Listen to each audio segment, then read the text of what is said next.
You got to kick it up a notch.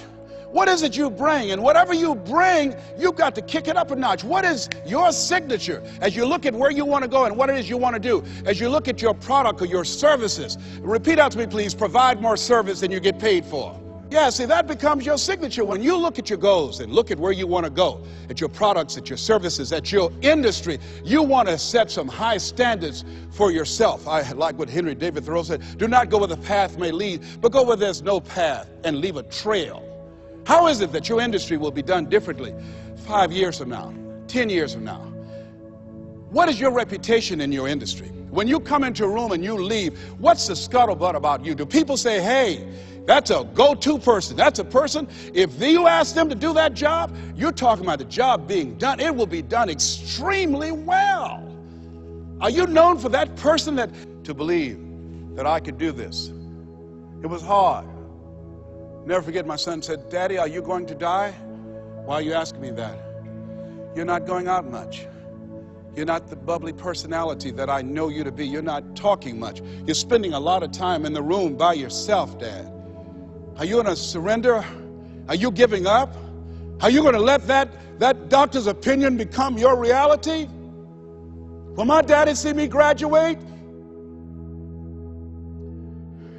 Yes, yes, son, yes, yes. I'm going to fight. No, I don't think it's my time yet. I'm going to see you graduate, but more than that, I've got some other things that I'm going to do with my life. And I thank you for asking me that. But I must tell you that I'm scared. I'm scared. And I've never been in this situation before. It's been easy for me to talk to people and encourage people when they've had challenges in their lives. But it's me. And I don't feel less than a man in admitting this to you. Yes, I'm scared. And I need some help. Repeat after me, please. Ask for help. Not because you're weak, but because you want to remain strong. And ask for help, and don't stop until you get it. Yes, see, life is hard. And there are some moments in life when you're going to need some help. You're going to need somebody to speak to you. You're going to need somebody to say something to you. I have a friend of mine, Willie Jolly, who's a motivational speaker. He said, a setback is a setup for a comeback. I had to listen to Willie's tapes. I have another friend, Kevin Brace, who's a speaker. He said, Les, come on, man, you can do this. You can make this happen. You can hit a home run. It's a done deal. You are Les Brown. That cancer's got to get out of your body. I said, talk to me, Kevin, talk to me. That's what I need to hear. I needed to hear those words. I don't care who you are. Many people won't allow themselves to ask for help because of pride. Pride cometh before a fall. Because of ego. Ego means edging God out. No, ask for help.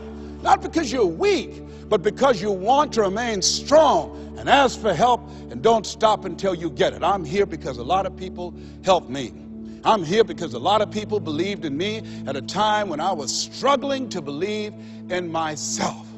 The other thing is, let us say together, it's worth it. Yeah, see, I think, and write this down, you got to find 5 reasons that will make it worth it for you. 5 reasons. What will make it worth it for you? Mine was, I want to take care of my mother. Mine was, I want to do something with my life. What will make it worth it for you? Mine is, I want to leave a legacy. Mine is, I refuse to die an unlived life. What will make it worth it for you? Repeat after me, please. You got to be hungry. No one could have convinced me that I would be doing what I'm doing right now. You know, the easiest thing I do every year is go into a sales organization and dramatically increase their sales, or go into a prison and enable prisoners to see themselves differently and teach them the methods and techniques of how to plug into the system, or motivate young people to begin to see how they can have a vision of themselves in the future and fit. That's the easiest thing I do, or train a speaker to help them to leverage their experience as a speaker and say, look, speaking is a projection of who you are, not who you think you ought to be, and come with power from a platform. That's the easiest thing I've ever done. Let me share with you the most difficult thing I've ever done.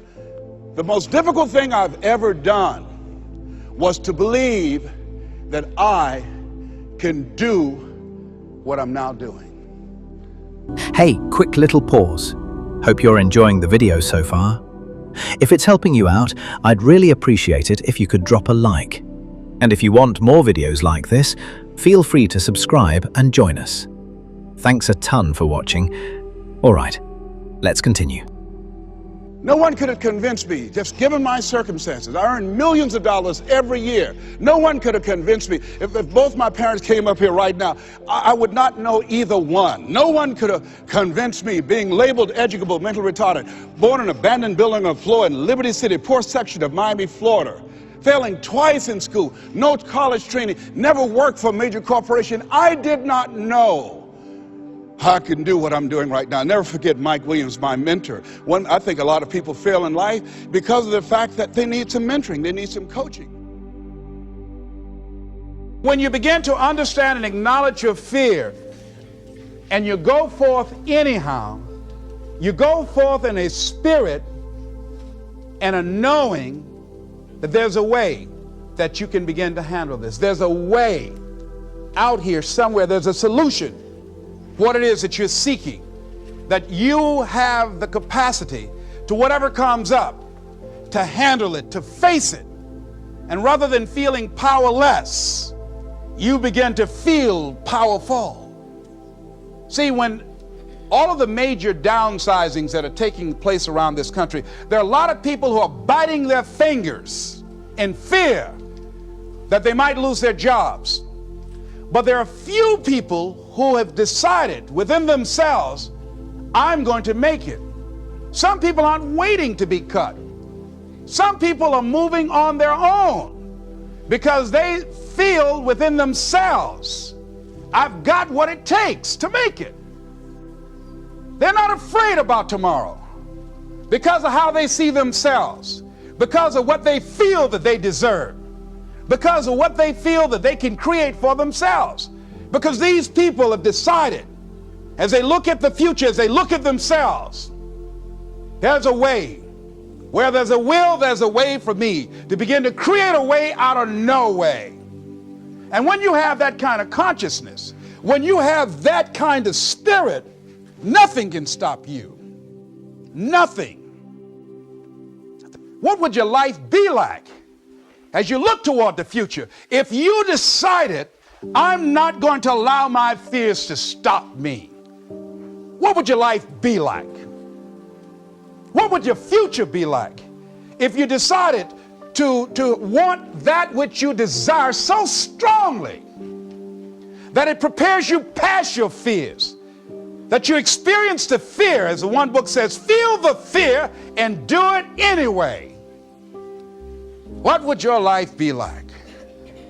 And I'm saying to you that all of us who have been entombed by fear have the capacity to resurrect ourselves. Is it easy? No. It's not easy. Can I do it? Yes. What's one of the ways to get started? Some of us need somebody to hold our hands. Sometimes we need somebody to help us out. Be willing to say, I don't know. Be willing to reach out. Be willing to get some assistance to take you to the next level. One great athlete, you never expect boxers to make profound statements. I think it was Joe Frazier who said this one. He says, all of us are like the blind man at some point in our lives standing on the corner, waiting for somebody to lead us across. See, all of us at some point in our lives need some help, need someone to reach out to us, to throw out the lifeline, to help us go across some treacherous waters that we couldn't navigate by ourselves. None of us do it by ourselves. All of us at some point in our lives. We need that kind of help. We need that kind of assistance because we grow from the people we have in our lives that can enrich our lives personally, professionally, spiritually, and all the dimensions of our lives. We don't grow in a vacuum.